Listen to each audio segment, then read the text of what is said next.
Thinking of buying a computer with the aim of using it to edit video. Perhaps it's for recreational purposes or to upload stuff to your YouTube channel or your Instagram feed. But whatever it's for, you want to know that you're going to be producing quality results. Most computers ship with preloaded video editing software these days, but is it good enough to do the job the way you want it to? Keep watching and find out.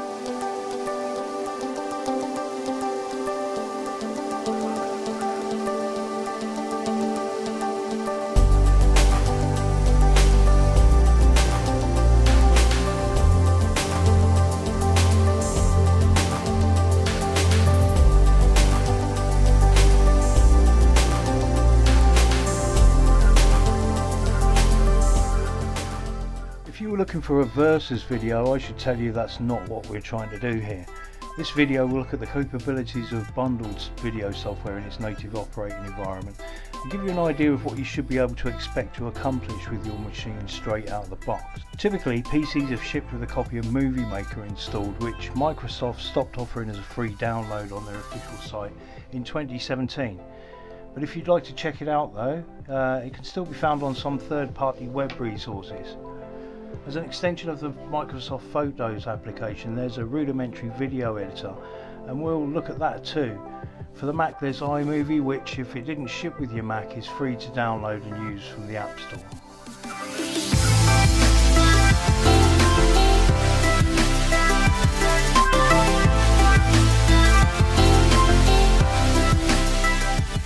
If you don't own a computer, you're not out of the game. Stick around to the end section of this video and I'll give you some options if that's your situation, along with some short films created with all the applications and using the same basic media resources so you can get an idea what can be achieved. When you first open iMovie, this is the screen you'll most likely be met with. It's called the project screen, and as you can see at this point I've got it set to display all projects. There's also a search box in case you've got so many of these that you need to initiate a search to find the one you want. In actual fact, iMovie imports the footage and audio and everything into the program as a new file every time you add something, so it can become a bit bulky if you have too many of these open at once.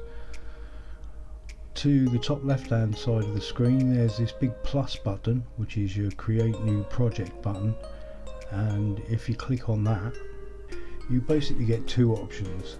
You get the option to create a trailer, which uses a series of templates. I have to be honest, I never use this, but I know people do use it to create trailers for some of their YouTube videos, and the templates are quite pretty, quite useful looking, but I haven't found a use for it myself. You may do. The other option under this button is to create a movie, and when you click on that you're met with this screen here. Now the opening screen will look something like this, with an empty palette at the top. This is where your media will live, your audio, pictures and video. On the top right there's a preview screen with the options for editing parts of your video up in that corner there, and this is where you'll see your video come together. And down the bottom is your timeline, which is where your sections of video, your clips as they're called in iMovie, and your sections of audio and music will live, and you can see from these icons exactly what sorts of things you'll be fitting in there. These gaps in between are also used for video and audio, and you'll come across that as you use it. This section up on the top left is basically your folder tree for the events that you create in iMovie. In my case I've got several collections set up so that I can actually steal bits of video and what have you from these collections and use them in different productions. When you first open Movie Maker you're met with this screen, which comprises timeline versus palette area, which is where you load your assets, video and photos into in order to be able to edit them. On the top left hand side you've got this preview window, which starts off quite small, but you can change the size of it using this bar here and dragging. This real estate on the screen, I don't know what that was intended for, apart from to allow you to be able to increase the size of this particular preview screen, but it could have been used for something else in my opinion. tabs at the top, the home tab, you've got an add videos and photos button and some extra buttons to add titles and credits. You've got an auto movie theme section which adds a theme to your movies if you want a particular feel. I personally don't use that very often. On the the right hand side over here, you've got the share buttons for the various social media sharing that you might want to do, and there's a good set of choices there. In the animations theme, you've got your transitions, some of whom are weird and wonderful, some of them are very subtle, and these are the things that you tend to need to use with moderation really in order not to overdo it. You've also got some pan and zoom effects on the right hand side here which allow you to zoom in on particular sections of your video if that's what you feel you want to emphasise. Quite useful. In the visual effects section, you've got some filter effects you can add to your video, again to give it a different type of feel if that's what you feel, and you can change the brightness of your clips if you need to. In the project section, there's a way of allowing you to add emphasis to the music, to narration if you feel that's the way you want to go, and there's also the selections for the aspect ratio.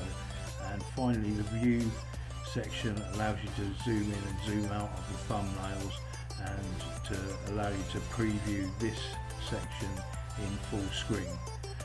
Waveforms, if you switch this on, what you see is the audio represented as a waveform, which sometimes can be a good reference point for where you make your cuts in your video clips. When it comes to the new video editor in Windows 10, you'll see that the theme for it is in keeping with the new look of Windows 10. On the first screen you come across, you've got this project screen, very similar in a lot of ways to iMovie, in that your projects which you've already started are here, and there's a section here to add a new project or start a blank section. What it will do is create the sample videos from footage that you load into your PC or from OneDrive, and people who use social media may find this useful. Personally, I haven't found a use for it, but what it does is it looks for themes in your videos and starts producing short videos for you. It could be quite useful, I suppose, but I never personally use it. So when you click on the new video project button, this is what you get. You get a project library screen, which is basically your palette for your assets. You get the option to name your new video. We'll just call it new video for now. On the right, in very similar vein to iMovie, you get your preview screen, and at the bottom you've got a storyboard with spaces for placing your assets in order to be able to edit them and what have you. There aren't many options along the top. There's an option for background music if you want to add custom audio, and there's a button specifically for finishing your video, which is the export button. If you click on add from this PC, let's look for some simple stuff to add in. Go to pictures, let's have a look. In video projects, let's pick this one here for the sake of arguments. It does take a long time sometimes to add large numbers of files, and if they're high resolution video files, sometimes it disappears off its own backside.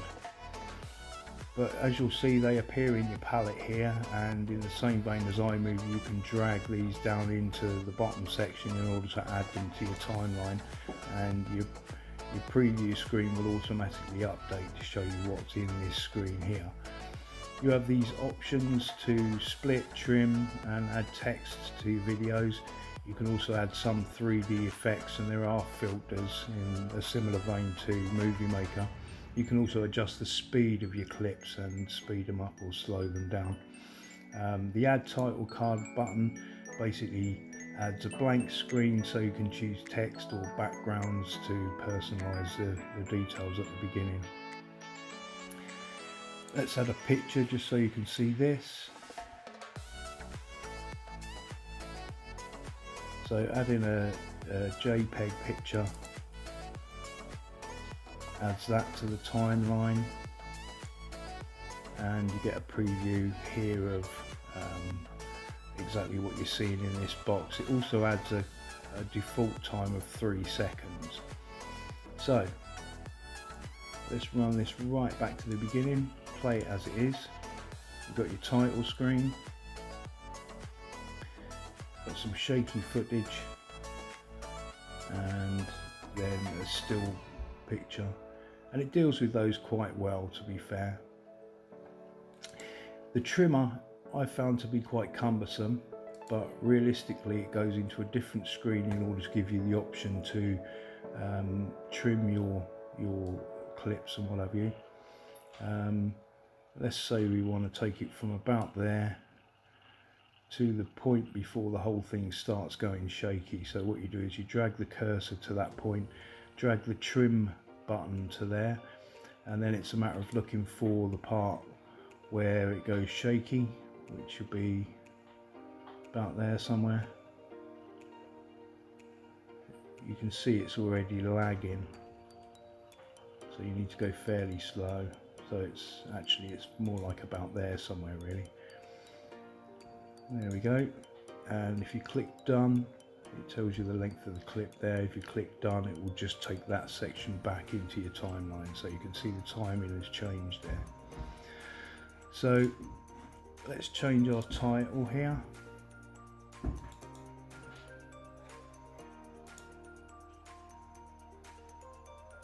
Change the text on it.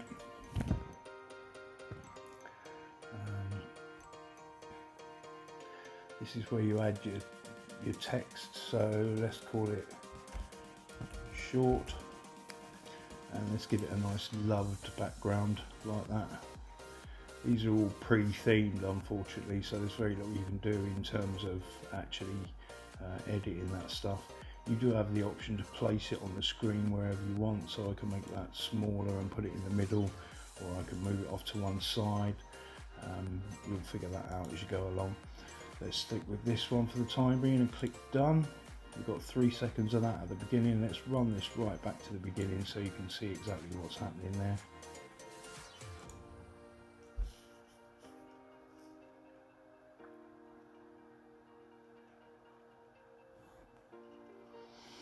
Very simple program.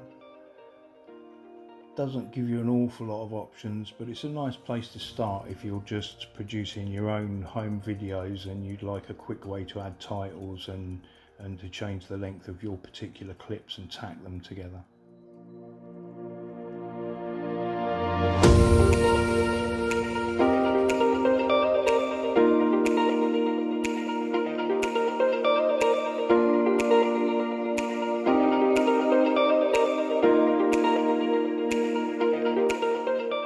So, as promised, there's a pastiche of some of the videos that I created fairly quickly from very similar footage with those packages, and you'll see in the middle of this section coming up that there's a mobile version of Power Director that you can use on your mobile phone or a tablet. Look out for that.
Obviously, if your aim is to produce epic movies, then you're going to be investing in lots of equipment and expensive software in order to do that.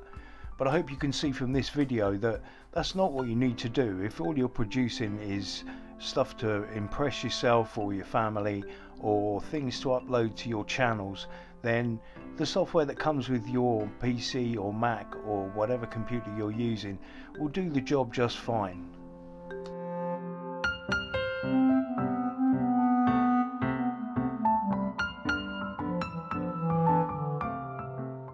As always, thanks for watching. If you enjoyed this video, hit the like and subscribe buttons and look out for new videos coming out. Just remember, it's not always perfection we're looking for. Sometimes it's just the fact that you made it yourself.